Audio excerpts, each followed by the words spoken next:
사도신경으로 우리의 신앙을 함께 고백하도록 하겠습니다. 전능하사 천지를 만드신 하나님 아버지를 내가 믿사오며 그 외아들 우리 주 예수 그리스도를 믿사오니 이는 성령으로 잉태하사 동정녀 마리아에게 나시고 본디오 빌라도에게 고난을 받으사 십자가에 못 박혀 죽으시고 장사한 지 사흘 만에 죽은 자 가운데서 다시 살아나시며 하늘에 오르사 전능하신 하나님 우편에 앉아 계시다가 저리로서 산자와 죽은 자를 심판하러 오시리라. 성령을 믿사오며 거룩한 공예와 성도가 서로 교통하는 것과 죄를 사하여 주시는 것과 몸이 다시 사는 것과 영원히 사는 것을 믿사옵나이다. 아멘. 함께 찬양하도록 하겠습니다. 찬송가 292장입니다. 찬송가 292장 1절과 2절을 함께 찬양하도록 하겠습니다. 주 없이 살 수 없네 죄인의 구주여 그 귀한 보배 피로 날 구속하소서 구주의 사랑으로 흘리신 보혈이 내 소망 나의 위로 내 영광 됩니다. 주 없이 살 수 없네 나 혼자 못 서리 힘없고 부족하며 지혜도 없도다. 내 주는 나의 생명 또 나의 힘이라. 주님을 의지하여 지혜를 얻으리. 아, 네. 네, 함께 보실 하나님의 말씀은 예레미야 31장 1절에서 9절 말씀입니다. 이스라엘, 남유다의 멸망은 피할 수 없는 일이었습니다. 그들의 죄가 너무나도 깊은 것이 없기에 그것은 돌이킬 수 없었습니다. 하지만 하나님께서는 그 이후에 임할 회복을 예고하고 약속하십니다. 앞장인 30장부터 시작하여 오늘 본문에서도 그 위로의 말씀이 이어집니다. 1절 하나님의 말씀입니다. 여호와의 말씀이니라. 그때 내가 이스라엘 모든 종족의 하나님이 되고 그들은 내 백성이 되리라. 이스라엘은 남유다와 북이스라엘로 나누어졌습니다. 하지만 회복의 때 그것은 해결될 것입니다. 하나님께서 그들 모두의 하나님이 되시기 때문입니다. 그 어느 지파도 버림받거나 소외되지 않을 것입니다. 그들의 하나님이 되고 그들은 내 백성이 되리라고 하십니다. 이것은 회복의 근거라 할 수 있습니다. 그들의 하나님이시며 그들이 하나님의 백성이라는 언약이 있었습니다. 그 언약이 있었기 때문에 하나님께서는 그들을 회복하십니다. 그리고 그들의 하나님이 되고 그들이 내 백성이 되리라 하는 것은 회복의 핵심이기도 합니다. 심각한 죄로 말미암아 마치 그들이 하나님의 백성이 아닌 것처럼 또 하나님께서 그들의 하나님이 아니신 것처럼 보일 정도로 그들을 치셨습니다. 하지만 회복의 때에 하나님께서는 하나님의 언약이 변함없으며 굳건함을 나타내실 것이라고 하십니다. 2절부터 4절까지 하나님의 말씀입니다. 여호와께서 이같이 말씀하시니라. 칼에서 벗어난 백성이 광야에서 은혜를 입었나니 곧 내가 이스라엘로 안식을 얻게 하러 갈 때에라. 옛적에 여호와께서 나에게 나타나사 내가 영원한 사랑으로 너를 사랑하기에 인자함으로 너를 이끌었다 하였느니 처녀 이스라엘아 내가 다시 너를 세우리니 내가 세움을 입을 것이요 내가 다시 소고를 들고 즐거워하는 자들과 함께 춤추며 나오리라.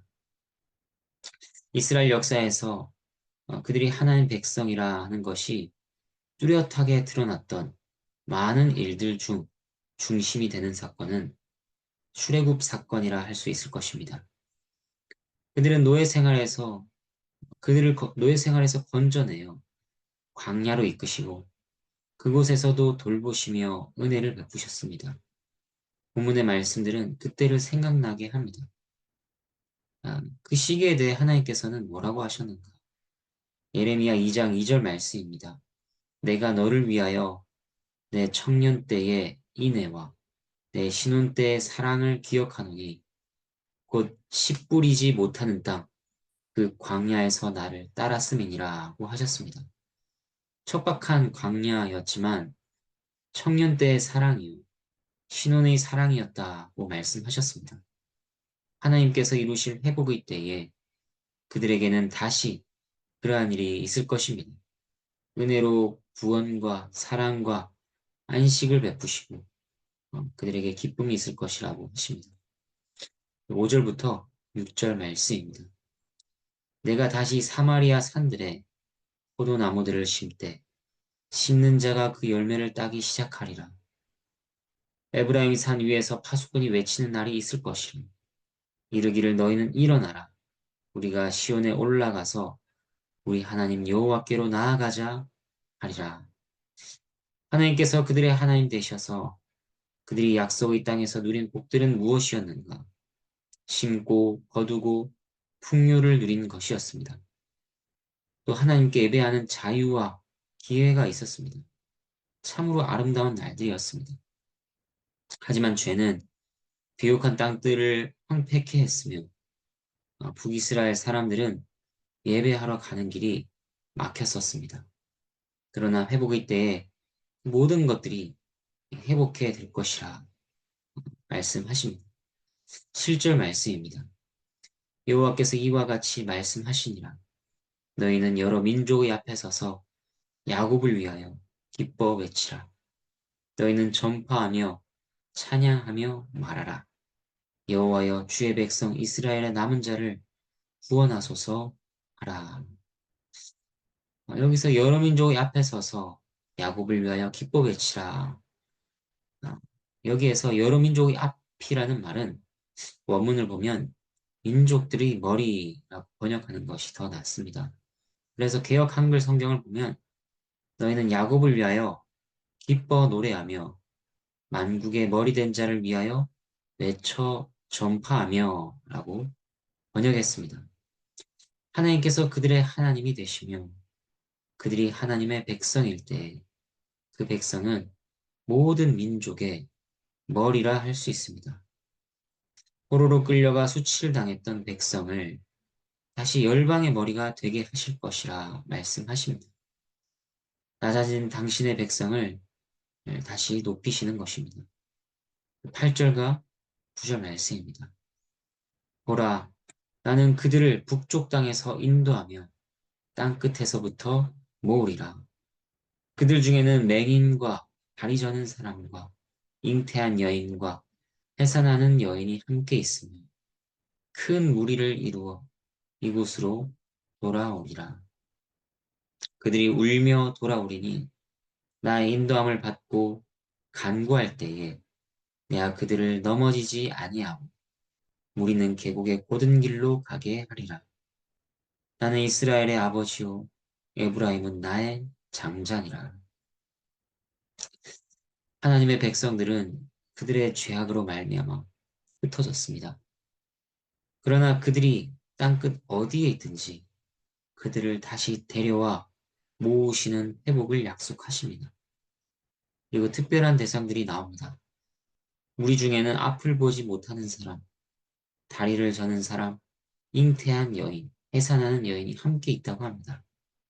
이들은 먼 거리를 이동하기에 불편함을 가지고 있는 자들입니다.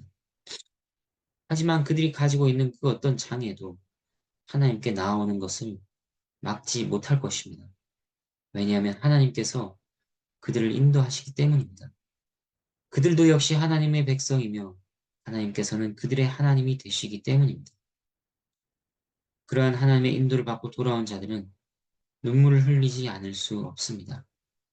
그들의 눈물에는 여러 의미가 들어있을 것입니다.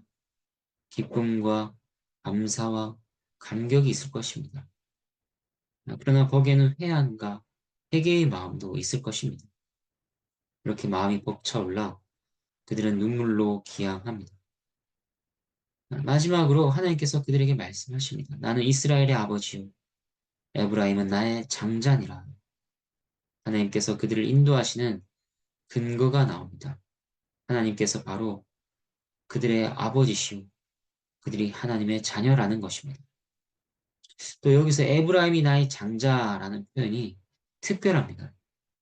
위로의 말씀이 시작되는 예레미야 30장에서는 말씀을 받는 대상이 주로 이스라엘과 유다 또는 야곱과 이스라엘로 표현되었습니다.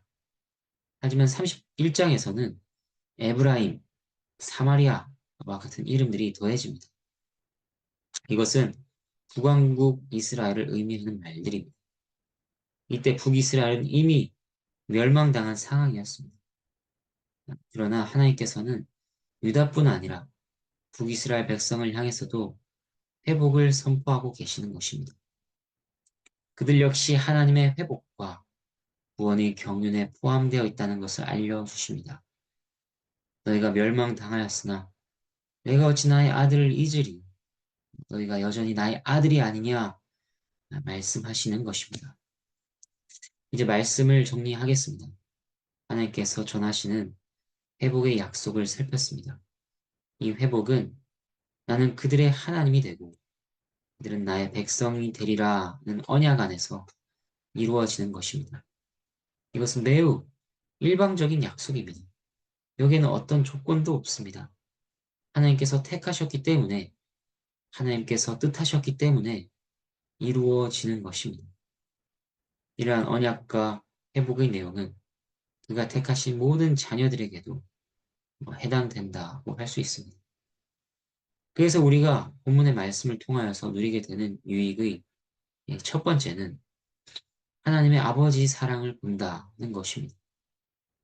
그들은 하나님께 범죄로 말미암아 징계를 받습니다. 하지만 그런 상황에서 하나님께서는 여전히 내가 너희의 아버지라, 너희는 나의 자녀라 말씀하고 계십니다. 그처럼 하나님 아버지의 사랑은 항상 한결같습니다. 우리가 모르는 때에라도 또 징계를 받아 고통을 받는 때에라도 변함없이 우리를 향하고 있습니다. 진실로 하나님께서는 자기 백성으로 택한 자들을 어떤 경우에도 버리시는 법이 없습니다. 그러한 아버지의 사랑을 기억할 때 우리가 죄 중에서 괴로워할 때라도 우리는 위로를 얻을 수 있습니다. 그리고 아버지께 다시 돌아갈 용기를 얻을 수 있는 것입니다. 두 번째 회복의 약속을 통해 우리가 얻는 유익은 하나님께서 우리에게 이루신 회복을 믿고 기대하게 한다는 것입니다. 그것은 안식과 사랑과 기쁨의 회복이었습니다. 지금 우리에게는 쉼이 온전하지 않습니다. 하지만 하나님께서 회복하실 진정한 안식이 있을 것입니다. 지금 우리는 하나님 사랑을 더듬어 알고 있을 뿐입니다. 하지만 하나님께서는 완전한 사랑을 나타내 보이실 것입니다. 지금 우리의 열매는 낙심을 가져다 줍니다. 하지만 하나님께서는 온전한 열매를 얻게 하실 것입니다. 예배의 회복도 있습니다. 우리 예배를 가로막고 있는 것이 얼마나 많은지 모릅니다. 죄와 육신의 피곤함, 복잡한 마음의 생각들과 욕심들, 기타 등등. 그러나 하나님께서는 우리가 모든 장애를 극복하여 그분께 나아가도록 모으십니다. 온전히 하나님을 예배하도록 회복하십니다. 세 번째 회복의 약속을 통해 우리가 얻는 유익은 그리스도를 바라본다는 것입니다.